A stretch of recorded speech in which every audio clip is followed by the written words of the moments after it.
ಇದ್ರಲ್ಲಿ ಏನಿಲ್ಲ ಅಂದ್ರೆ ಒಂದು 95 ರಿಂದ 100 kg ವರೆಗೂ ಒಂದ್ಸಲಿ ಸ್ಟೋರ್ ಮಾಡ್ಕೊಂಡು ಫ್ರೂಟ್ ಪ್ರೊಟೆಕ್ಷನ್ ಕವರ್ ಸಿಗುತ್ತೆ ನಿಮ್ಗೆ. ಹಸುಗಳಿಗೆ ಬೇಕಾಗಿರ್ತಕ್ಕಂಥ ಮೂಗ್ ದಾರಗಳಾಗಿರ್ಬೋದು, ಆ ಮರದ ತರಗು ಬಿದ್ದಿರುತ್ತಲ್ಲ ಅದನ್ನ ಕ್ಲೀನ್ ಮಾಡಕ್ಕೆ ಈ ತರ ವೈಡ್ ಆಂಗಲ್ ಅಲ್ಲಿ ಬೇಕಾಗಿರ್ತಕ್ಕಂಥ ಶುದ್ಧ ಕುರಿ ತುಪ್ಪದಿಂದ ತಯಾರಿಸತಕ್ಕಂಥ ಕಂಬಳಿ. ಇದ್ರಲ್ಲಿ ನಿಮ್ಗೆ ಯಾವುದೇ ರೀತಿ ಮಿಕ್ಸಿಂಗ್ ಇಲ್ಲ. ಶುದ್ಧ ಬೇವಿನ ಎಣ್ಣೆಗಳು, ಬೇವಿನ ಎಣ್ಣೆ ಇರ್ಬೋದು, ಹೊಂಗೆ ಎಣ್ಣೆ ಇರ್ಬೋದು, ಅದು ನಮ್ಮಲ್ಲಿ ಸಿಗುತ್ತೆ. ಇದು 11 kg ವರೆಗೂ ಪ್ರೊಟೆಕ್ಷನ್ ಇರುತ್ತೆ. ಇದು ಬಂದು 33 kg ವರೆಗೂ ಪ್ರೊಟೆಕ್ಷನ್ ಇರುತ್ತೆ. ನಾವು ಜೀವನ ಪೂರ್ತಿ ಬೇರೆ ತರಕಾರಿ ಬೆಳಿತೀವಿ ಅಂತಂದ್ರೆ ಅಂತ ರೈತರಿಗೆ ಇದು ತುಂಬಾ ಯೂಸ್ಫುಲ್ ಆಗುತ್ತೆ. ಮ್ಯಾನ್ಯುಯಲ್ ಹ್ಯಾಂಡ್ ಆಪರೇಟೆಡ್ ಡಿಗ್ಗರ್ ಮಿಷಿನ್ಗಳು ಕೂಡ ನಮ್ಮಲ್ಲಿ ಸಿಗುತ್ತೆ. ರಿಂಗ್ ಸ್ಪ್ಯಾನರ್ ಗಳಾಗಿರ್ಬೋದು, ಸೆಟ್ ಸ್ಪ್ಯಾನರ್ ಗಳಾಗಿರ್ಬೋದು, ಕೊಬ್ಬರಿ ಮಟ್ಟೆ ಅಂತ ಹೇಳ್ತೀವಲ್ಲ, ಆ ಕೊಬ್ಬರಿ ಮಟ್ಟೆಯಿಂದ ತೆಂಗಿನಕಾಯಿಂದ ತಯಾರಾಗಿರ್ತಕ್ಕಂಥ ಒಂದು ಆಕರ್ಷಕವಾದಂತ ವಸ್ತು ಇದು. ಅದೇ ರೀತಿಯಾಗಿ ಅಂದ್ರೆ ನಾವು ಮೊಸರು ಕಡ್ದು ಮಜ್ಜಿಗೆ ಮಾಡ್ತೀವಲ್ಲ ಆ ತರ ಮಿಷಿನ್ಸ್, ಕೃಷಿ ವೇಸ್ಟೇಜ್ ಗಳನ್ನ ಒತ್ತಾಕಕ್ಕೆ, ತೆಂಗಿನಕಾಯಿ ಅಡಕೆಕಾಯಿ ಒತ್ತಾಕಕ್ಕೆ ಬೇಕಾಗಿರ್ತಕ್ಕಂಥ ಪ್ಲಾಸ್ಟಿಕ್ ಐಟಮ್ಸ್. ಇದು ರೈತನೇ ಬೆಳೀತಕ್ಕಂಥ ಶುದ್ಧ ರೇಷ್ಮೆಯಿಂದ ಮಾಡಿರ್ತಕ್ಕಂಥ ಒಂದು ಗಿಫ್ಟ್ ಅಥವಾ ಯಾರನ್ನಾರು ವೆಲ್ಕಮ್ ಮಾಡಕ್ಕೆ ಕೊಡ್ತಕ್ಕಂಥ ಒಂದು ಬೊಕ್ಕೆ ಆಗಿರ್ಬೋದು. ರೇಷ್ಮೆ ಹಾರಗಳು ಕೂಡ ನಮ್ಮಲ್ಲಿ ಸಿಗುತ್ತೆ. ಡೈರೆಕ್ಟ್ ಆಗಿ ಪರ್ಚೇಸ್ ಮಾಡಿ ಸಂಸ್ಕರಿಸಿರ್ತಕ್ಕಂಥ ಆರ್ಗ್ಯಾನಿಕ್ ಗ್ರಾಸರೀಸ್ ಕೂಡ ನಮ್ಮಲ್ಲಿ ಸಿಗುತ್ತೆ. ನಮಗೆ ಜೀವಾಮೃತದ ಅವಶ್ಯಕತೆ ಇದೆ ಅಂತ ರೈತರುಗಳಿಗೆ 5 ಲೀಟರ್ಲಿ ಅಥವಾ 1 ಲೀಟರ್ಲಿ. ಮೇಡಮ್, ನಾವೀಗ ಇದೇನ್ ನೋಡ್ತಿದೀವಲ್ಲ, ಇದು ಲಗೇಜ್ ಟ್ರಾಲಿ ಅಥವಾ ವೀಲ್ ಬ್ಯಾರೋ ಅಂತ ಹೇಳ್ತೀವಿ. ಇದು ಬಂದು ಪ್ರತಿಯೊಬ್ಬ ರೈತನಿಗೂ ಕೂಡ ಈ ಒಂದು ಯಂತ್ರ ತುಂಬಾ ಅವಶ್ಯಕವಾಗಿದೆ. ಏನಾಗಿರ್ಬೋದು, ಅಡಿಕೆ ಟೈಮಲ್ಲಿ ಅಡಿಕೆ ಸಾಗಾಟ ಮಾಡಕ್ಕಾಗಿರ್ಬೋದು, ಇಲ್ಲ ಸಿಪ್ಪೆ ಸಾಗಾಟ ಮಾಡಕ್ಕಾಗಿರ್ಬೋದು, ಇಲ್ಲ ತೆಂಗಿನಕಾಯಿಗಳನ್ನ ತೋಟದಿಂದ ತಂದು ಮನೆ ಹತ್ರ ಅಥವಾ ಶೆಡ್ಗೆ ಹಾಕೊಳಕ್ಕಾಗಿರ್ಬೋದು, ಇಲ್ಲ ಗೊಬ್ಬರ ಹಾಕಕ್ಕಾಗಿರ್ಬೋದು, ಇಲ್ಲ ನಾವೇನೋ ಹೈನುಗಾರಿಕೆ ಮಾಡ್ತಾ ಇದೀವಿ ಅಂತ ಅಂದ್ರೆ ಸೈಲೇಜ್ ನ ನಾವು ಒಂದ್ ಕಡೆಯಿಂದ ಇನ್ನೊಂದ್ ಕಡೆ ಎಲ್ಲಾ ಹಸುಗಳಿಗೂ ಅದನ್ನ ಹಾಕಕ್ಕೆ ಒಂದೇ ಸಲ ತುಂಬಿಕೊಂಡು ಇದ್ರಲ್ಲಿ ಏನಿಲ್ಲ ಅಂದ್ರೆ ಒಂದು 95 ರಿಂದ 100 kg ವರೆಗೂ ಒಂದ್ಸಲಿ ಸ್ಟೋರ್ ಮಾಡ್ಕೊಂಡು ನಾವು ಹಾಕೊಂಡು ಹೋಗ್ಬೋದು. ಇಲ್ಲ ಸಗಣಿ ಬಾಚಕ್ಕಾಗಿರ್ಬೋದು, ಪ್ರತಿಯೊಂದಕ್ಕೂ ಏನೇ ಒಂದು ಲಗೇಜ್ ನ ಈಸಿಯಾಗಿ ಒಂದ್ ಕಡೆಯಿಂದ ಇನ್ನೊಂದ್ ಕಡೆಗೆ ಸಾಗಾಟ ಮಾಡ್ಲಿಕ್ಕೆ ಈ ಒಂದು ಟ್ರಾಲಿ ತುಂಬಾ ಅವಶ್ಯಕವಾಗಿ ಪ್ರತಿಯೊಬ್ಬ ರೈತರಿಗೂ ಕೂಡ ಅವಶ್ಯಕತೆ ಇದೆ ಮೇಡಮ್. ಇದು ಬಂದು ಫಾರ್ಮರ್ ಸೇಫ್ಟಿ ಶೂಸ್ ಆಗಿರ್ಬೋದು, ಅಥವಾ ಫಾರ್ಮರ್ಗೆ ಸೇಫ್ಟಿ ಬೇಕಾಗಿರ್ತಕ್ಕಂಥ ಈ ತರ ಒಂದು ಫುಲ್ ವೇಡರ್ ಗಳಾಗಿರ್ಬೋದು. ಏನು ನಾವು ಈಗ ತೋಟದಲ್ಲಿ ಕೆಲಸ ಮಾಡುವಾಗ ಏನಾಗುತ್ತೆ ಅಂತಂದ್ರೆ ತುಂಬಾ ಕಳೆ ಬೆಳೆದಿರುತ್ತೆ, ಅಥವಾ ಹಾವುಗಳು ಅಥವಾ ಬೇರೆ ಇನ್ಯಾವುದೇ ಕ್ರಿಮಿಕೀಟಗಳಾಗಿರ್ಬೋದು ಅದ್ರೊಳಗೆ ಸೇರ್ಕೊಂಡಿರ್ತವೆ, ಇಲ್ಲ ಕಲ್ಲುಗಳಿರ್ತವೆ, ಇಲ್ಲ ಮುಳ್ಳಿರುತ್ತೆ. ಏನು ಇಲ್ಲ ಅಂತಂದ್ರೆ ಕೊನೆಗೆ ಔಷಧಿನಾರು ಸ್ಪ್ರೇ ಮಾಡ್ಬೇಕಾದ್ರೆ ಕೆಲವೊಂದ್ಸಲಿ ನಾವು ಈ ತರ ಸೇಫ್ಟಿ ಪರ್ಪಸ್ಗೆ ಅಂದ್ಬಿಟ್ಟು ಈ ತರ ಏನು ಶೂಸ್ ಗಳಾಗಿರ್ಬೋದು, ಇಲ್ಲ ಫುಲ್ ವೇಡರ್, ಆಫ್ ವೇಡರ್, ಈ ತರ ಬೇಕಾಗಿರ್ತಕ್ಕಂಥ ವೇಡರ್ಸ್ ನಮ್ಮಲ್ಲಿ ಸಿಗುತ್ತೆ. ಇದು ನಿಮ್ಗೆ ವಾಟರ್ ಪ್ರೊಟೆಕ್ಷನ್ ಕೊಡುತ್ತೆ. ನಿಮ್ಗೆ ಕೆಲವು ಸ್ನೇಕ್ ಇಂದ ಆಗಿರ್ಬೋದು, ಅಥವಾ ಕಲ್ಲು ಮುಳ್ಳು ಇದರಿಂದ ಕೂಡ ನಿಮ್ಗೆ ಸೇಫ್ಟಿ ಪ್ರೊಟೆಕ್ಷನ್, ಅಥವಾ ಕೆಮಿಕಲ್ಸ್ ಇಂದ ಸೇಫ್ಟಿ ಪ್ರೊಟೆಕ್ಷನ್ ಕೂಡ ನಿಮ್ಗೆ ಸಿಗುತ್ತೆ. ಮೇಡಮ್, ಇವು ಬಂದು ಪ್ಲಾಂಟ್ ಕ್ಲಿಪ್ ಅಂತ ಏನ್ ನಾವು ಬಳ್ಳಿ ಬೆಳೆಗಳು ಅಂತ ಹೇಳ್ತೀವಲ್ಲ, ಅದಕ್ಕೆ ಬೇಕಾಗಿರ್ತಕ್ಕಂಥ ಕ್ಲಿಪ್ ಸಿಸ್ಟಮ್. ಇದು ಕ್ಲಿಪ್ ಬಳ್ಳಿಗಳನ್ನ ಒಂದು ಕಡ್ಡಿಗೆ ಆಗಿರ್ಬೋದು, ಬೇರೆ ಒಂದು ವಸ್ತುವಿಗೆ ಆಗಿರ್ಬೋದು, ಇದನ್ನ ಹೋಲ್ಡ್ ಮಾಡ್ಬಿಟ್ಟು ಈ ತರ ಲಾಕ್ ಮಾಡೋದು. ಅಥವಾ ನೀವೇನಾದ್ರು ತೈವಾನ್ ಸೀಬೆ ಆಗಿರ್ಬೋದು, ಅಥವಾ ಮಾವಾಗಿರ್ಬೋದು, ಅದು ಪ್ರೊಟೆಕ್ಷನ್ಗೆ ಅಥವಾ ಅದು ಸೂರ್ಯನ ಬಿಸಿಲಿಂದ ಆಗಿರ್ಬೋದು, ಅಥವಾ ಕೆಮಿಕಲ್ ಗಳಿಂದ ಅವನ್ನ ಕಾಪಾಡ್ಕೊಳ್ಳೋಕೆ ಬೇಕಾಗಿರ್ತಕ್ಕಂಥ ಫ್ರೂಟ್ ಪ್ರೊಟೆಕ್ಷನ್ ಕವರ್ ಸಿಗುತ್ತೆ ನಿಮ್ಗೆ. ಅದರಲ್ಲೇ ನಿಮ್ಗೆ ಪೇಪರ್ ಅಲ್ಲಿ ಬೇಡ ಅಂತ ಅಂದ್ರೆ ನಿಮ್ಗೆ ಈ ತರ ಒಂದು ಪ್ಲಾಸ್ಟಿಕ್ ಇದರಲ್ಲಿ ಫ್ರೂಟ್ ಪ್ರೊಟೆಕ್ಷನ್ ಕವರ್ಸ್ ಬೇಕು ಅಂದ್ರೆ ಫ್ರೂಟ್ ಪ್ರೊಟೆಕ್ಷನ್ ಕವರ್ ಸಿಗುತ್ತೆ. ಇಲ್ಲ ನಿಮ್ಗೆ ಏನಾದ್ರು ಈ ತರ ಏನು ಹಣ್ಣುಗಳಿಗೆ ಹಾಕ್ತಿವಲ್ಲ, ತೈವಾನ್ ಸೀಬೆ ಅಥವಾ ಆಗಿರ್ಬೋದು, ಅಥವಾ ಸೇಬ್ ಆಗಿರ್ಬೋದು, ದಾಳಿಂಬೆ ಆಗಿರ್ಬೋದು, ಈ ತರ ಹಣ್ಣುಗಳಿಗೆ ಆಗಿರ್ತಕ್ಕಂಥ ನೈಲಾನ್ ಕವರ್ ಬೇಕು ಅಂತಂದ್ರೆ ಈ ತರ ಒಂದು ನೈಲಾನ್ ಕವರ್ ಕೂಡ ನಮ್ಮಲ್ಲಿ ಸಿಗುತ್ತೆ. ಹಸುಗಳಿಗೆ ಬೇಕಾಗಿರ್ತಕ್ಕಂಥ ಮೂಗ್ ದಾರಗಳಾಗಿರ್ಬೋದು, ಮುಖವಾಡಗಳಾಗಿರ್ಬೋದು, ಅಥವಾ ನಮ್ಗೆ ಮನೆ ಮುಂದೆ ನಾವೇನಾದ್ರು ಒಂದು ಕಿಚನ್ ಗಾರ್ಡನ್ ಟೈಪ್ ಮಾಡ್ಕೊಂಡಿದೀವಿ, ಅದರಲ್ಲಿ ಬೇಕಾಗಿರ್ತಕ್ಕಂಥ ಕಳೆ ರಿಮೂವ್ ಮಾಡಕ್ಕಾಗಿರ್ಬೋದು, ಅಥವಾ ಸಣ್ಣ ಸಾಲಲ್ಲಿ ಒಂದು ಅರ್ಧ ಅಡಿಗಿಂತ ಕಡಿಮೆ ಇರ್ತಕ್ಕಂಥ ಸಾಲಲ್ಲಿ ಕಳೆ ನಿರ್ವಹಣೆ ಮಾಡಕ್ಕೆ ಬೇಕಾಗಿರ್ತಕ್ಕಂಥ ಈ ತರ ಹ್ಯಾಂಡ್ ಟೂಲ್ಸ್ ಗಳಾಗಿರ್ಬೋದು, ಇಲ್ಲ ನಾವು ಪಪ್ಪಾಯ ಹಾರ್ವೆಸ್ಟಿಂಗ್ ಮಾಡ್ತಾ ಇದೀವಿ, ಅದನ್ನ ಕೀಳಕ್ಕೆ ಬೇಕಾಗಿರ್ತಕ್ಕಂಥ ಪಪ್ಪಾಯ ಹಾರ್ವೆಸ್ಟಿಂಗ್ ಕೀಳಕ್ಕೆ ಬೇಕಾಗಿರ್ತಕ್ಕಂಥ ಸಾಧನಗಳಾಗಿರ್ಬೋದು, ಇಲ್ಲ ನಿಂಬೆ ಹಣ್ಣು ಕೀಳಕ್ಕಾಗಿರ್ಬೋದು, ಮಾವಿನಕಾಯಿ ಕೀಳಕ್ಕಾಗಿರ್ಬೋದು, ಅಥವಾ ಪ್ರೂನಿಂಗ್ ಬೇಕಾಗಿರ್ತಕ್ಕಂಥ ಸಾಗಳಾಗಿರ್ಬೋದು, ಸಿಕೇಚರ್ಗಳಾಗಿರ್ಬೋದು, ಅಥವಾ ನಾವ್ ಈ ತರ ಏನು ಮರದ ತರಗು ಅಂತ ಹೇಳ್ತೀವಲ್ಲ, ಆ ಮರದ ತರಗು ಬಿದ್ದಿರುತ್ತಲ್ಲ ಅದನ್ನ ಕ್ಲೀನ್ ಮಾಡಕ್ಕೆ ಈ ತರ ವೈಡ್ ಆಂಗಲ್ ಅಲ್ಲಿ ಬೇಕಾಗಿರ್ತಕ್ಕಂಥ ಈ ತರ ಕಸಗಳನ್ನ ಎಳ್ಕೊಳಕ್ಕೆ ಬೇಕಾಗಿರ್ತಕ್ಕಂಥ ಸಾಧನಗಳು ಕೂಡ ಚಿಕ್ಕ ಹ್ಯಾಂಡ್ ಟೂಲ್ಸ್ ಕೂಡ ನಮ್ಮಲ್ಲಿ ಸಿಗುತ್ತೆ. ಅದೇ ರೀತಿಯಾಗಿ ಇಲ್ಲಿ ನೋಡೋದಾದ್ರೆ ಶುದ್ಧ ಕುರಿ ತುಪ್ಪದಿಂದ ತಯಾರಿಸತಕ್ಕಂಥ ಕಂಬಳಿ. ಇದ್ರಲ್ಲಿ ನಿಮ್ಗೆ ಯಾವುದೇ ರೀತಿ ಮಿಕ್ಸಿಂಗ್ ಇಲ್ಲ. ಶುದ್ಧ ಕುರಿ ಉಣ್ಣೆಯಿಂದ ತಯಾರಿಸವಾಗಿರ್ತಕ್ಕಂಥ ಕಂಬಳಿ ಆಗಿರ್ಬೋದು, ಅಥವಾ ಅದೇ ರೀತಿಯಾಗಿ ಇದು ಬಂದು ಮಣ್ಣಿನಲ್ಲಿ ಮಾಡಿರ್ತಕ್ಕಂಥ ಫ್ರಿಡ್ಜ್. ಇದು ಮಣ್ಣಲ್ಲಿ ಮಾಡಿರ್ತಕ್ಕಂಥ ಫ್ರಿಡ್ಜ್. ಇಲ್ಲಿ ಮೇಲ್ಗಡೆ ನಾವು ನೀರ್ ಬೇಕಾದ್ರೂ ಹಾಕೋಬಹುದು, ಇಲ್ಲ ಈ ಕಡೆ ಇಲ್ಲಿ ನಾವೇನೋ ಸ್ಟೋರೇಜ್ ಮಾಡ್ಕೊಳ್ಳೋಕೆ ತಂಪಾಗಿರುತ್ತೆ. ಮಾಮೂಲಿ ಎಲೆಕ್ಟ್ರಿಕ್ ಫ್ರಿಡ್ಜ್ ಗಿಂತ ಇದು ಮಣ್ಣಲ್ಲಿ ನ್ಯಾಚುರಲ್ ಆಗಿರ್ತಕ್ಕಂಥ ಫ್ರಿಡ್ಜ್. ಇದು ಬಂದು ಕಡಲೆಕಾಯಿ ಅಥವಾ ಸುಳಿಯುವಂತ ಮಿಷಿನ್. ಅದೇ ರೀತಿಯಾಗಿ ಇದು ಬಂದು ಮಣ್ಣಲ್ಲಿ ಇರ್ತಕ್ಕಂಥ ವಾಟರ್ ಫಿಲ್ಟರ್. ಮಣ್ಣಲ್ಲೇ ಮಾಡಿರ್ತಕ್ಕಂಥ ಇದೊಂದು ವಾಟರ್ ಫಿಲ್ಟರ್. ಅದು ನಮ್ಮಲ್ಲಿ ಸಿಗುತ್ತೆ. ಇಲ್ಲ ಮಣ್ಣಿನ ಮಡಕೆ ಐಟಮ್ಸ್ ಬೇಕು ಅಂದ್ರೆ ಅದು ಸಿಗುತ್ತೆ. ಇಲ್ಲ ಕೋಕೋ ಪಿಟ್, ಕೋಕೋ ಬ್ಲಾಕ್ ಬೇಕು ಅಂತಂದ್ರೆ ಕೋಕೋ ಲೂಸಲ್ಲೂ ಸಿಗುತ್ತೆ, ಕೋಕೋ ಬ್ಲಾಕ್ ಅಲ್ಲೂ ಸಿಗುತ್ತೆ. ಇಲ್ಲ ನಮ್ಮಲ್ಲಿ ತೆಂಗು ಆಗಿರ್ಬೋದು, ಅಡಿಕೆ ಆಗಿರ್ಬೋದು, ಬೇರೆ ಬೆಳೆಗಳಿಗೆ ಕ್ರಿಮಿಕೀಟಗಳ ಬಾಧೆ ಇತ್ತು, ಅದಕ್ಕೆ ಬೇವಿನ ಎಣ್ಣೆ ಸ್ಪ್ರೇ ಮಾಡಬೇಕು, ಇಲ್ಲ ಹೊಂಗೆ ಎಣ್ಣೆ ಸ್ಪ್ರೇ ಮಾಡಬೇಕು ಅಂತ ಶುದ್ಧ ಬೇವಿನ ಎಣ್ಣೆಗಳು, ಬೇವಿನ ಎಣ್ಣೆ ಆಗಿರ್ಬೋದು, ಹೊಂಗೆ ಎಣ್ಣೆ ಇರ್ಬೋದು, ಅದು ನಮ್ಮಲ್ಲಿ ಸಿಗುತ್ತೆ. ಇಲ್ಲ ನಮ್ಮಲ್ಲಿ ಏನಾದ್ರು ಗಾರ್ಡನ್ ಕೆಲಸ ಮಾಡೋಕ್ಕೆ ಬೇಕಾಗಿರ್ತಕ್ಕಂಥ ಗ್ಲೌಸ್ಗಳು ಬೇಕು ಅಂತಂದ್ರೆ ಗಾರ್ಡನ್ ಗ್ಲೌಸ್ಗಳು ಕೂಡ ನಮ್ಮಲ್ಲಿ ಸಿಗುತ್ತೆ. ಇದು ರೀಯೂಸಬಲ್, ಹೌದು, ವಾಶ್ ಮಾಡ್ಕೊಂಡು ನಾವು ಎಷ್ಟು ಜೋಪಾನವಾಗಿ ನೋಡ್ಕೋತೀವೋ ಅಷ್ಟು ಕಾಲದವರೆಗೂ ಇದನ್ನ ಯೂಸ್ ಮಾಡ್ಬೋದು. ಇಲ್ಲ ಅದೇ ರೀತಿಯಾಗಿ ನಮಗೆ ಎಲೆಕ್ಟ್ರಿಕ್ ಸೇಫ್ಟಿ ಗ್ಲೌಸ್ ಬೇಕು ಅಂತಂದ್ರೆ ಎಲೆಕ್ಟ್ರಿಕ್ ಸೇಫ್ಟಿ, ಹೌದು ಹೌದು, ಇದು ಬಂದು ಇಲ್ಲ ಮೇಡಮ್, ಇದು 11 kV ವರೆಗೂ ಪ್ರೊಟೆಕ್ಷನ್ ಇರುತ್ತೆ. ಇದು ಬಂದು 33 kV ವರೆಗೂ ಪ್ರೊಟೆಕ್ಷನ್ ಇರುತ್ತೆ. ಇದು ಎಲೆಕ್ಟ್ರಿಕ್ ಸೇಫ್ಟಿ ಗ್ಲೌಸ್ ಗಳಾಗಿರ್ಬೋದು. ಅದೇ ರೀತಿಯಾಗಿ ಇಲ್ಲಿ ಬಂದ್ರೆ ಈಗ ತೆಂಗಿನ ಗಿಡಗಳಿಗೆ ಏನಾಗ್ಬಿಟ್ಟಿದೆ ಅಂತಂದ್ರೆ ರೈನೋಸರಸ್ ಬೀಟಲ್ಗಳ ಸಮಸ್ಯೆ ತುಂಬಾ ಜಾಸ್ತಿ ಆಗ್ಬಿಟ್ಟಿದೆ. ಅದರಿಂದ ತೆಂಗಿನ ಮರಗಳು ಗರಿಗಳು ತುಂಡಾಗಿರ್ಬೋದು ಅಥವಾ ತೆಂಗಿನ ಗಿಡಗಳು ಹಾಳಾಗೋದಾಗಿರ್ಬೋದು, ಆ ತರ ಒಂದು ಸಮಸ್ಯೆ ತುಂಬಾ ಇದೆ. ಅದಕ್ಕೋಸ್ಕರ ಅಂದ್ಬಿಟ್ಟು ಗಯಾಜಿನ್ ಅಂತ ಹೇಳ್ಬಿಟ್ಟು ಒಂದು ಕಂಪ್ನಿಯಿಂದ ಇದೊಂದು ರೈನೋಸರಸ್ ಬೀಟಲ್ ಅಂತ ಬೇಕಾಗಿರ್ತಕ್ಕಂಥ ಬಕೆಟ್ ಟ್ರ್ಯಾಪ್ ಮತ್ತೆ ಅದಕ್ಕೆ ಬೇಕಾಗಿರ್ತಕ್ಕಂಥ RB ಲ್ಯೂರ್, ಇದು RB ಲ್ಯೂರ್ ಅಂತ ಹೇಳಿ, ಇದು ಏನಾಗುತ್ತೆ ಅಂತಂದ್ರೆ ತೆಂಗಿನ ಗಿಡದಲ್ಲಿ ಮೋಹಕ ಬಲೆ ಅಂತ ಹೇಳ್ತೀವಿ. ಅಂದ್ರೆ ಅದ್ರಲ್ಲಿ ಇರ್ತಕ್ಕಂಥ ಕಪ್ಪು ಹುಳಗಳಾಗಿರ್ಬೋದು, ಅವನ್ನ ಕೆಂಪು ಹುಳಗಳಾಗಿರ್ಬೋದು, ಅವನ್ನ ತಮ್ಮ ಒಂದು ಆಕರ್ಷಣೆಗೆ, ಸ್ಮೆಲ್ಗೆ ಆಕರ್ಷಿತವಾಗಿ ಬಂದು ಇದರಲ್ಲಿ ಈ ಟ್ರ್ಯಾಪ್ ಆಗ್ತವೆ. ಇಲ್ಲಿ ಇದ್ರೊಳಗೆ ಇರ್ತಕ್ಕಂಥ ಲ್ಯೂರ್ನ ನಾವಿಲ್ಲಿ ಏನ್ ಕಾಣ್ತಿದ್ಯಲ್ಲ ಈ ಹೋಲ್ಗೆ ಸ್ಟೇಕ್ ಮಾಡಬೇಕು. ಅದೇ ರೀತಿಯಾಗಿ ಇದಕ್ಕೆ ಬೇಕಾಗಿರ್ತಕ್ಕಂಥ ಈ ಕೆಳಗಡೆ ಬಕೆಟ್ ಏನ್ ಬರುತ್ತಲ್ಲ, ಈ ಬಕೆಟ್ಗೆ ನಾವು ಒಂದು 3/4 ಭಾಗ ನೀರು ಹಾಕ್ಬೇಕು. 3/4 ಭಾಗ ನೀರು ಹಾಕ್ಬಿಟ್ಟು ಇದನ್ನ ತೆಂಗಿನ ಗಿಡಕ್ಕೆ ನಾವು ಈ ತರ ಒಂದು ಇದರಲ್ಲಿ ಒಂದು ಮುಳ್ಳು ತಂತಿನೋ ಅಥವಾ ಒಂದು ದಾರನ ತಗೊಂಡು ನೀಟಾಗಿ ಕಟ್ಬಿಟ್ಟು ಬಿಟ್ರೆ ಒಂದು ವಾರದ ಒಳಗಡೆ ನಮಗೆ ಒಂದೊಂದೇ ರೈನೋಸರಸ್ ಬೀಟಲ್ಸ್ ಆಗಿರ್ಬೋದು ಅಥವಾ ಕೆಂಪು ಮೂತಿ ಹುಳಗಳಾಗಿರ್ಬೋದು ಅವು ಬಂದು ಈ ಬಕೆಟ್ ಒಳಗೆ ಬೀಳ್ತಾ ಇರ್ತವೆ. ನಾವು ಸ್ಟಾರ್ಟಿಂಗು 1 ವಾರದೊಳಗಡೆ 1 ಅಥವಾ 2 ಬೀಳುತ್ತೆ. ಆಮೇಲೆ ಬರ್ತಾ ಅವುಗಳ ಸಂಖ್ಯೆ ಜಾಸ್ತಿ ಆಗ್ತಾ ಹೋಗುತ್ತೆ. ಏನಪ್ಪ, ಒಂದೊಂದು ಮರಕ್ಕೂ ಒಂದೊಂದು ಕಟ್ಟಬೇಕು ಅಂತ ಒಂದು ಸಮಸ್ಯೆ ಇಲ್ಲ. ಇದು 1 ಎಕರೆಗೆ 2ರಂತೆ ಕಟ್ಟಿದ್ರೆ ಸಾಕು. ಈ ಒಂದು ಲ್ಯೂರ್ ಏನ್ ಬರುತ್ತಲ್ಲ, ಇದು 3 ತಿಂಗಳು ವ್ಯಾಲಿಡಿಟಿ ಇರುತ್ತೆ. ಇದು 3 ತಿಂಗಳವರೆಗೂ ಹುಳಗಳನ್ನ ಅಟ್ರಾಕ್ಟ್ ಮಾಡ್ಕೊಳ್ಳುತ್ತೆ. 3 ತಿಂಗಳಾದ್ಮೇಲೆ ಬಕೆಟ್ ನಮಗೆ ಒನ್ ಟೈಮ್ ಇನ್ವೆಸ್ಟ್ಮೆಂಟ್ ಆಗಿ ಹಾಗೆ ಉಳಿಯುತ್ತೆ. ನಾವು ಕೇವಲ ಲ್ಯೂರ್ ಮಾತ್ರ ಚೇಂಜ್ ಮಾಡಬೇಕಾಗುತ್ತೆ. ಅದೇ ರೀತಿಯಾಗಿ ಇಲ್ಲಿ ನೋಡಿದರೆ HDP ಟಾರ್ಪಲ್ಗಳಿಗೆ ಏನು ನಾವು ಟಾರ್ಪಲ್ ತಗೊಂಡಿರ್ತಲ್ಲ ರೈತರುಗಳು, ಆ ಟಾರ್ಪಲ್ ಹರಿದೋಗಿರುತ್ತೆ, ಅದನ್ನ ಅಂಟಾಕೊಳ್ಳಕ್ಕೆ ಇದೊಂದು ಗಮ್ ಟೇಪ್ ಬರುತ್ತೆ. ಅದೇ ರೀತಿಯಾಗಿ ಬೇಸಿಗೆನಲ್ಲಿ ನೀರ ಹಾಯಿಸ್ಲಿಕ್ಕೆ ಬೇಕಾಗಿರ್ತಕ್ಕಂಥ ಟಾರ್ಚ್ಗಳು, ಹಣೆಗೆ ಹಾಕೋ ಟಾರ್ಚ್ ಆಗಿರ್ಬೋದು ಅಥವಾ ಕೈಯಲ್ಲಿ ಹಿಡ್ಕೊಂಡು ಹೋಗಕ್ಕೆ ದೊಡ್ಡ LED ಟಾರ್ಚ್ಗಳಾಗಿರ್ಬೋದು, ಇಲ್ಲ ಸೋಲಾರ್ ಫೆಸಿಲಿಟಿ ಇರ್ತಕ್ಕಂಥ ಟಾರ್ಚ್ಗಳಾಗಿರ್ಬೋದು, ಅದು ಸಿಗುತ್ತೆ.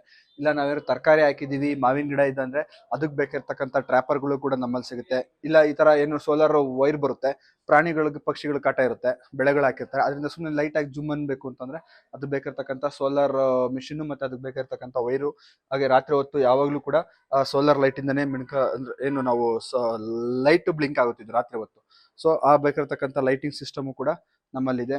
ಇಲ್ಲ ಅದೇ ರೀತಿಯಾಗಿ ಡಾಕ್ಟರ್ ಬ್ರ್ಯಾಂಡ್ ನ ಏನು ಆರ್ಗ್ಯಾನಿಕ್ ರಿಪೆಲೆಂಟ್ಸ್, ಕೋತಿಗಳ ಕಟ್ ಆಗಿರ್ಬೋದು, ಹಂದಿಗಳ ಕಟ್ ಆಗಿರ್ಬೋದು, ನವಿಲುಗಳ ಕಟ್ ಆಗಿರ್ಬೋದು, ಇವುಗಳಿಂದ ಬೆಳೆಗಳನ್ನ ಸಂರಕ್ಷಣೆಗೆ ಬೇಕಾಗಿರ್ತಕ್ಕಂಥ ಆರ್ಗ್ಯಾನಿಕ್ ರಿಪೆಲೆಂಟ್ಸ್. ಇದರಿಂದ ಯಾವುದೇ ರೀತಿಯಾಗಿ ಅವುಗಳ ಪ್ರಾಣಕ್ಕೆ ಯಾವುದೇ ರೀತಿಯಾಗಿ ಹಾನಿ ಆಗೋದಿಲ್ಲ. ಕೇವಲ ಇದನ್ನು ತಿಂದಾಗ ಅವು ಬರೋದಿಲ್ಲ ಅಷ್ಟೇ, ಆ ಸ್ಮೆಲ್ಗೆ ಅವು ಬರೋದಿಲ್ಲ. ಇನ್ನ ಅದೇ ರೀತಿಯಾಗಿ ನಾವು ಇಲ್ಲಿ ನೋಡೋದಾದ್ರೆ ಹಾವು ಹಿಡಿಯೋಕೆ ಬೇಕಿರ್ತಕ್ಕಂಥ ಹಾವು ಕ್ಯಾಚರ್ ಆಗಿರ್ಬೋದು ಅಥವಾ ಅದಕ್ಕೆ ಬೇಕಾಗಿರ್ತಕ್ಕಂಥ ಬ್ಯಾಗು ಸಿಗುತ್ತೆ. ಇಲ್ಲ ನಿಮಗೆ ಗುದ್ಲಿ ಬೇಕಾ, ಇಲ್ಲ ಈ ತರ ಏನು ನಾವು ಕಳೆ ಕ್ಲೀನ್ ಮಾಡೋಕ್ಕಾಗಿರ್ಬೋದು ಅಥವಾ ಅಡಿಕೆ ಸಿಪ್ಪೆ ಎಳ್ಕೊಳ್ಳೋಕ್ಕೆ ಈ ತರ ಒಂದು ಟೂಲ್ಸ್, ಹ್ಯಾಂಡ್ ಟೂಲ್ಸ್ ಬೇಕು ಅಂತಂದ್ರೆ ಹ್ಯಾಂಡ್ ಟೂಲ್ಸ್ ಕೂಡ ನಮ್ಮಲ್ಲಿ ಸಿಗುತ್ತೆ. ಅಗ್ರಿಕಲ್ಚರ್ ಬೇಕಾಗಿರ್ತಕ್ಕಂಥ ಪ್ರತಿಯೊಂದು ಸ್ಮಾಲ್ ಹ್ಯಾಂಡ್ ಟೂಲ್ಸ್ ಕೂಡ ನಮ್ಮಲ್ಲಿ ಸಿಗುತ್ತೆ. ಇದು ಬಂದು ಫೈಬರ್ ರಾಡ್ ಅಂತ ಹೇಳಿ, ಇದು ಏನಾಗಿದೆ ಅಂತಂದ್ರೆ ನಮ್ಮ ರೈತರು ಏನ್ ಮಾಡ್ತಿದ್ದಾರೆ ಅಂತಂದ್ರೆ ತರಕಾರಿ ಬೆಳೆಗಳನ್ನ ಬೆಳೆಯೋ ಟೈಮಲ್ಲಿ ಈ ಬಿದಿರು ಕಡ್ಡಿಗೆ ಅಥವಾ ನೀಲಗಿರಿ ಕಡ್ಡಿಗಳನ್ನ ಕಡಿತಾ ಇದ್ದಾರೆ. ಸೊ ಅದೇನಾಗುತ್ತೆ ಅಂತಂದ್ರೆ ಒಂದು ಸೀಸನ್ಗೆ ಅವ್ರು ಒಂದು ಸಲ ಮಾಡೋ ಅಷ್ಟೊತ್ತಿಗೆ ಏನು ಒಂದು 3 ತಿಂಗಳು ಬೆಳೆ ಆಗಿರ್ಬೋದು, 6 ತಿಂಗಳು ಬೆಳೆ ಆಗಿರ್ಬೋದು, ಒಂದ್ಸಲಿ ಅವ್ರು ಬೆಳೆಯೋದ್ರೊಳಗೆ ಬಿದಿರು ಕಡ್ಡಿ ಕಡ್ಕೊಂಡ್ಬಂದ್ರು, ಅವ್ರೊಂದು 6 ಅಡಿ ಕಡ್ಕೊಂಡ್ಬಂದಿರೋ ಬಿದಿರು ಕಡ್ಡಿ ಅಂತಂದ್ರೆ ಅದರಲ್ಲಿ ಮಣ್ಣೊಳಿಕೆ ಎಷ್ಟೋ ಇರುತ್ತಲ್ಲ ಅಷ್ಟನ್ನ ಕಟ್ ಮಾಡಿ ಮತ್ತೆ ಅವ್ರು ನೆಕ್ಸ್ಟ್ ರೀಯೂಸಬಲ್ ಮಾಡ್ಕೊಬೇಕಾಗುತ್ತೆ. ಅವ್ರಿಗೆ ಏನಿಲ್ಲ ಅಂತಂದ್ರೆ ವರ್ಷಕ್ಕೊಂದ್ಸಲಿ ಅವರು ಮತ್ತೆ ಆ ಬಿದಿರು ಕಡ್ಡಿಗಳಿಗೆ ಇನ್ವೆಸ್ಟ್ಮೆಂಟ್ ಮಾಡ್ಬೇಕಾಗುತ್ತೆ.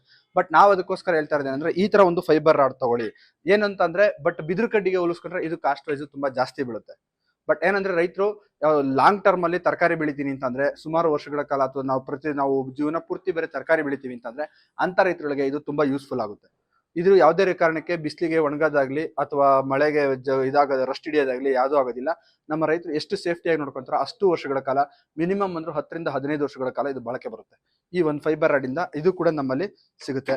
ಅದೇ ರೀತಿಯಾಗಿ ಬೇಕಾಗಿರ್ತಕ್ಕಂಥ ಸೌದೆ ಒಲೆಗಳು ಸಿಗ್ತವೆ. ಇಲ್ಲ ನಿಮ್ಗೆ ಆರೆಕೋಲ್ ಬೇಕು ಅಂತಂದ್ರೆ ಆರೆಕೋಲ್ ಆಗಿರ್ಬೋದು, ಇಲ್ಲ ಅದೇ ನಿಮ್ಗೆ ಬೇಕಾಗಿರ್ತಕ್ಕಂಥ ವೆರೈಟಿ ಕುಡ್ಲುಗಳು ಅಂದ್ರೆ ಅಡಕೆಕಾಯಿ ಕೀಳಕ್ಕೆ, ತೆಂಗಿನಕಾಯಿ ಕೀಳಕ್ಕೆ ಅಥವಾ ಪ್ರೂನಿಂಗ್ ಮಾಡಕ್ಕೆ ಬೇಕಾಗಿರ್ತಕ್ಕಂಥ ನಮ್ಗೆ ವೆರೈಟಿ ಇದರಲ್ಲಿ ಸಿಕಲ್ಸ್ ಕೂಡ ನಮ್ಮಲ್ಲಿ ಸಿಗುತ್ತೆ.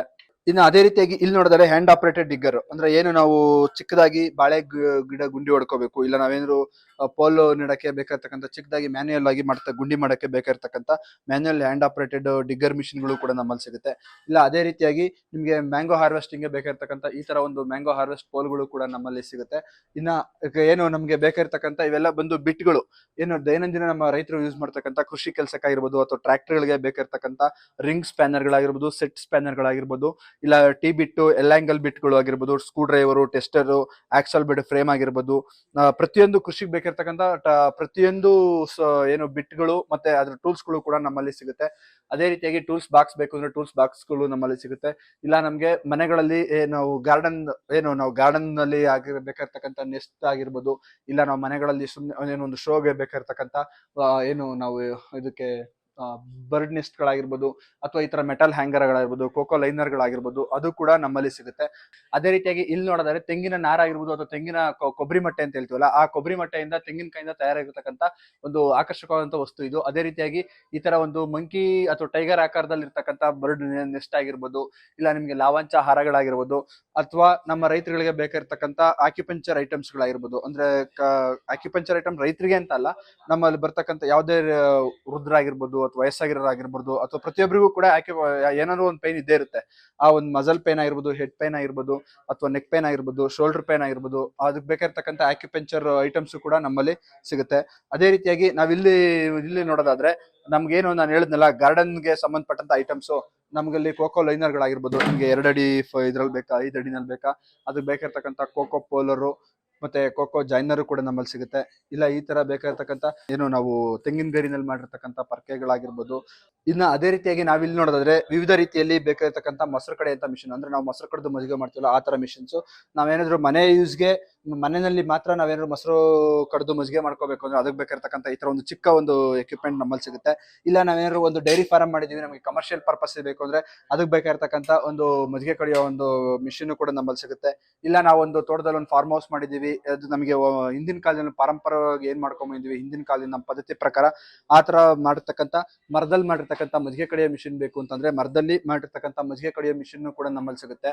ಅದೇ ರೀತಿಯಾಗಿ ನಾವ್ ಇಲ್ಲಿ ನೋಡೋದಾದ್ರೆ ಕೃಷಿಗೆ ಬೇಕಾಗಿರ್ತಕ್ಕಂಥ ಪ್ಲಾಸ್ಟಿಕ್ ಟಬ್ಗಳಾಗಿರ್ಬೋದು, ಅಥವಾ ನೀರ್ ಹಾಕಕ್ಕೆ ಬೇಕಾಗಿರ್ತಕ್ಕಂಥ ಗಾರ್ಡನ್ ನೀರು ಸ್ಪ್ರೇ ಮಾಡಿರ್ತಕ್ಕಂಥ ಬಕೆಟ್ ಆಗಿರ್ಬೋದು, ಇಲ್ಲ ಹಾಲ್ ಕರೆಯಕ್ ಬೇಕಾಗಿರ್ತಕ್ಕಂಥ ಬಕೆಟ್ ಆಗಿರ್ಬೋದು. ಅದೇ ರೀತಿಯಾಗಿ ಕೃಷಿ ವೇಸ್ಟೇಜ್ಗಳನ್ನ ಒತ್ತಾಕಕ್ಕೆ, ತೆಂಗಿನಕಾಯಿ ಅಡಕೆಕಾಯಿ ಒತ್ತಾಕಕ್ಕೆ ಬೇಕಾಗಿರ್ತಕ್ಕಂಥ ಪ್ಲಾಸ್ಟಿಕ್ ಐಟಮ್ಸ್, ಕೃಷಿಗೆ ಮತ್ತೆ ಹೈಡ್ರೋಪೋನಿಕ್ ಟ್ರೇಸ್, ಏನು ನಾವು ಜೋಳದಲ್ಲಿ ನಾವು ಟ್ರೈನ್ ಅಲ್ಲಿ ಜೋಳ ಬೆಳಿಬೇಕು ಅಂತ ಹೈಡ್ರೋಪೋನಿಕ್ ಸಿಸ್ಟಮ್ ಅಲ್ಲಿ ಜೋಳ ಬೆಳಿತಾ ಇದೀವಲ್ಲ, ಅದಕ್ಕೆ ಬೇಕಾಗಿರ್ತಕ್ಕಂಥ ಹೈಡ್ರೋಪೋನಿಕ್ ಟ್ರೇಸ್ ಕೂಡ ನಮ್ಮಲ್ಲಿ ಸಿಗುತ್ತೆ. ಏನು ಕೃಷಿಗೆ ಬೇಕಾಗಿರ್ತಕ್ಕಂಥ ಪ್ರತಿಯೊಂದು ಐಟಮ್ಸ್ ಕೂಡ ನಮ್ಮಲ್ಲಿ ಸಿಗುತ್ತೆ. ಅದೇ ರೀತಿಯಾಗಿ ಇಲ್ಲಿ ನೋಡೋದಾದ್ರೆ ನಾವು ಯೂನಿಕ್ ಆಗಿರ್ತಕ್ಕಂಥ ಗಿಫ್ಟ್ ಐಟಮ್ಸ್ ನಾವ್ ಇಲ್ಲಿ ಜೋಡಿಸಿದೀವಿ. ಮೇಡಮ್ ನಾವ್ ಇದೇನ್ ನೋಡ್ತಿದೀವಲ್ಲ, ಇದು ಒಂದು ಯಾವುದೇ ರೀತಿ ಪ್ಲಾಸ್ಟಿಕ್ ಇಂದ ಆಗ್ಲಿ ಅಥವಾ ಬೇರೆ ಯಾವುದೇ ಬಟ್ಟೆಯಿಂದ ಆಗ್ಲಿ ಮಾಡಿರ್ತಕ್ಕಂಥ ಒಂದು ಬೊಕ್ಕೆ ಅಲ್ಲ. ಇದು ರೈತನೇ ಬೆಳೀತಕ್ಕಂಥ ಶುದ್ಧ ರೇಷ್ಮೆಯಿಂದ ಮಾಡಿರ್ತಕ್ಕಂಥ ಒಂದು ಗಿಫ್ಟ್ ಅಥವಾ ಯಾರನ್ನಾರು ವೆಲ್ಕಮ್ ಮಾಡಕ್ಕೆ ಕೊಡ್ತಕ್ಕಂಥ ಒಂದು ಬೊಕ್ಕೆ ಆಗಿರ್ಬೋದು. ಬಟ್ ಇದೇನಂತಂದ್ರೆ ರೇಷ್ಮೆಯಿಂದ ಮಾಡಿರೋದ್ರಿಂದ ಈಗ ಯಾರಿಗೆ ನೀವು ಇದನ್ನ ವೆಲ್ಕಮ್ ಮಾಡಕ್ಕೆ ಕೊಡ್ಬೇಕು ಅಂತ ಇರ್ತಾರಲ್ಲ, ಅವ್ರ ಮನೇಲಿ ಇದು ಶಾಶ್ವತವಾಗಿ ಉಳ್ಕೊಳ್ಳುತ್ತೆ. ಅವ್ರು ಎಷ್ಟು ದಿನದವರೆಗೂ ಇದನ್ನ ಜೋಪಾನವಾಗಿ ಕಾಪಾಡ್ಕೊಂತಾರೋ ಅಷ್ಟು ದಿನದವರೆಗೂ ಇರುತ್ತೆ. ಯಾವುದೇ ರೀತಿಯಾಗಿ ಬಾಡೋದಾಗ್ಲಿ ಅಥವಾ ಕೊಳೆದಾಗ್ಲಿ ಏನೇ ಆಗೋದಿಲ್ಲ. ಸೊ ಗಿಫ್ಟ್ ಕೊಡೋದು ಅಥವಾ ವೆಲ್ಕಮ್ ಮಾಡೋಂಥವ್ರಿಗೆ ದಯವಿಟ್ಟು ಇದನ್ನ ಈ ತರ ಒಂದು ರೇಷ್ಮೆಯಿಂದ ಮಾಡಿರ್ತಕ್ಕಂಥ ವೆಲ್ಕಮ್ ಮಾಡಕ್ಕೆ ಈ ತರ ಒಂದು ವಸ್ತುಗಳನ್ನ ಕೊಡಿ ಅಂತ ಹೇಳಿ ನಾನು ಕೇಳ್ಕೊತೀನಿ. ಇನ್ನು ಅದೇ ರೀತಿಯಾಗಿ ಕೇವಲ ಬೊಕ್ಕೆಗಳಷ್ಟೇ ಅಲ್ಲ, ಈಗ ವೆಲ್ಕಮ್ ಮಾಡಕ್ಕೆ ಬೇಕಾಗಿರ್ತಕ್ಕಂಥ ಹಾರಗಳು ಕೂಡ ನಮ್ಮಲ್ಲಿ ಶುದ್ಧ ರೇಷ್ಮೆಯಿಂದ ಮಾಡಿರ್ತಕ್ಕಂಥ ಯಾವುದೇ ರೀತಿ ಮಿಕ್ಸಿಂಗ್ ಇಲ್ಲದೆ ಶುದ್ಧ ರೇಷ್ಮೆಯಿಂದ ಮಾಡಿರ್ತಕ್ಕಂಥ ರೇಷ್ಮೆ ಹಾರಗಳು ಕೂಡ ನಮ್ಮಲ್ಲಿ ಸಿಗುತ್ತೆ. ಮೇಡಮ್ ನಾವು ಕೇವಲ ಕೃಷಿಗೆ ಮಾತ್ರ ವಸ್ತುಗಳನ್ನ ಕೊಡ್ತೀವಿ ಅಂತ ತಿಳ್ಕೊಬೇಡಿ. ಈಗ ರೈತ ಕೆಲವೊಂದು ಸಾವಯವ ಪದ್ಧತಿನಲ್ಲಿ ನಾವೇನು ಆರ್ಗಾನಿಕ್ ಅಂತ ಹೇಳ್ತೀವಲ್ಲ, ಸಾವಯವ ಪದ್ಧತಿಯಲ್ಲಿ ಕೆಲವೊಂದು ಬೆಳೆಗಳನ್ನ ಬೆಳೆದಿರ್ತಾನೆ. ಅಂತ ಒಂದು ಆರ್ಗನೈಸ್ ಗಳಿಂದ ಅಥವಾ ಅಂತ ಒಬ್ಬ ರೈತಗಳಿಂದ ಡೈರೆಕ್ಟ್ ಆಗಿ ಪರ್ಚೇಸ್ ಮಾಡಿ ಸಂಸ್ಕರಿಸಿರ್ತಕ್ಕಂಥ ಆರ್ಗ್ಯಾನಿಕ್ ಗ್ರಾಸರೀಸ್ ಕೂಡ ನಮ್ಮಲ್ಲಿ ಸಿಗುತ್ತೆ. ಆರ್ಗ್ಯಾನಿಕ್ ಗ್ರಾಸರಿಗಳು ಶುದ್ಧ ಮಲೆನಾಡು ಗಿಡದ ತುಪ್ಪ ಆಗಿರ್ಬೋದು, ಶುದ್ಧ ಬೇವಿನ ತುಪ್ಪ ಆಗಿರ್ಬೋದು, ಕೃಷಿ ನಾವು ದಿನನಿತ್ಯ ಉಪಯೋಗಿಸ್ತಕ್ಕಂಥ ಆ ಗ್ರಾಸರೀಸ್ ಅಲ್ಲಿ ಬಹುತೇಕ ಆರ್ಗ್ಯಾನಿಕ್ ಗ್ರಾಸರೀಸ್ ನಾವಿಲ್ಲಿ ಇಟ್ಟಿದ್ದೀವಿ. ಅದೇ ರೀತಿಯಾಗಿ ನಾವಿಲ್ಲಿ ಏನ್ ಕೆಳಗಡೆ ನಾವು ಜೀವಾಮೃತ ಟ್ಯಾಂಕ್ ಅಂತ ತೋರಿಸೋದಲ್ಲ, ಇದು ಬಂದು ರೆಡಿ ಜೀವಾಮೃತ.